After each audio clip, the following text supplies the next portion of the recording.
9-un buraxılışında 240 bal toplayan Elşad 11-də neçə bal yığdı? Videomuzun mövzusu budur. Səhifəni izləyin, bismillah getdik. Elşad, necə hazırlaşdın? Öncə onu de. İlk öncə 9-un imtahanı bitəndən sonra 10-cu sinifdə mən ara verdim. Heç buraxılış imtahanına hazırlaşmadım. Aha. 11-ci Bir dəqiqə, sən 9-da Azərbaycan neçə bal yığmışdın? 66 nöqtə. Digər fənlər? Digərlərində riyaziyyat 88 nöqtə neçəsə, ingilis dili 87 nöqtə neçəsə. Aha, qəşəng. Aha, 10-cu sinif nə elədin? Heç nə eləmədim. Heç nə eləmədin. Bu uşaqlar yaxşı örnək deyil, hə. Sonra mən nə ilə məşğul oldun 10-cu sinifdə? Başqa imtahana, SAT imtahanına. Hə, SAT-yə hazırlaşdın. Aha. Yəni dayanmayıb da SAT-yə hazırlaşıb. Yəni siz də məsələn bloka hazırlaşa bilərsiniz. Məsələn, bu axşam müəyyən qədər ara verə bilərsiniz. Aha.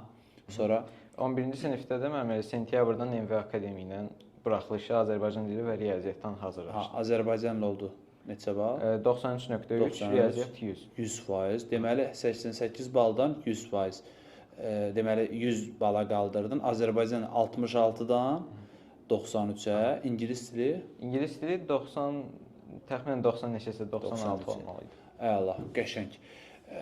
Səncə uşaqlar necə hazırlaşsınlar? Nə məsləhət görürsən? Nəyi çox eləsinlər? Məsələn, sənin telefon istifadə nə qədər idi? Sən mi də dayın, sən biz nə deyə bilərik?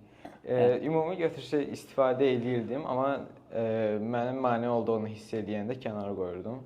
Gündə neçə saat işlədirdin? 3 saat təxminən. 3 saat yaxşıdır da. Yəni ən nümunəvi uşaqlar 3 saat işlədir. İmtahana az qalmış elə işlədirdim. Amma bəs gündə neçə saat dərs oxuyurdun? 1-2 saat bəs edirdim məncə. Bəs edirdim. Hər gün əgər oxuyuramsa. Hər gün oxuyursansa 1-2 saat. Aha, deməli hər fənni hər gün oxuyursansa 1-2 saat. Yoxsa bəzən nə olur ki, paylaşma fərqli olur, amma əsasən bölüşdəndə İndi biraz etiraf edək, sənin riyazi beynin də olub da. Yəni qavrama qabiliyyətin yaxşı olub ki, deyiləni götürmüsən. Məsələn, orta səviyyəli uşaq 1-2 saat oxusa nəsə eləyə bilər səncə? Məncə şagirdin özündən asılıdır. Özündən asılıdır.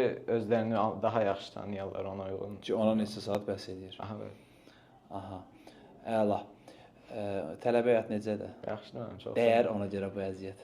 Dəyər Yəni hal-hazırda adanın tələbəsi olmaq yəni necə bir hissdir? yaxşıdır mənim. Arzulayırdın bunu. Aha, bəli. Bəs motivasiyadan düşdüyün anlar olurdu mu ki, getmişdi, bu nədir? Bu nədir? Hər gün dərsi, indi yoxu. Olurdu bəli. Səni nə belə toparlayır sonra?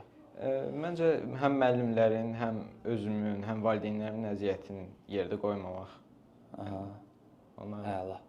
Əhsən sənə, uğurlar uşaqlar. Siz də Elşad kimi yüksək nəticə istəyirsə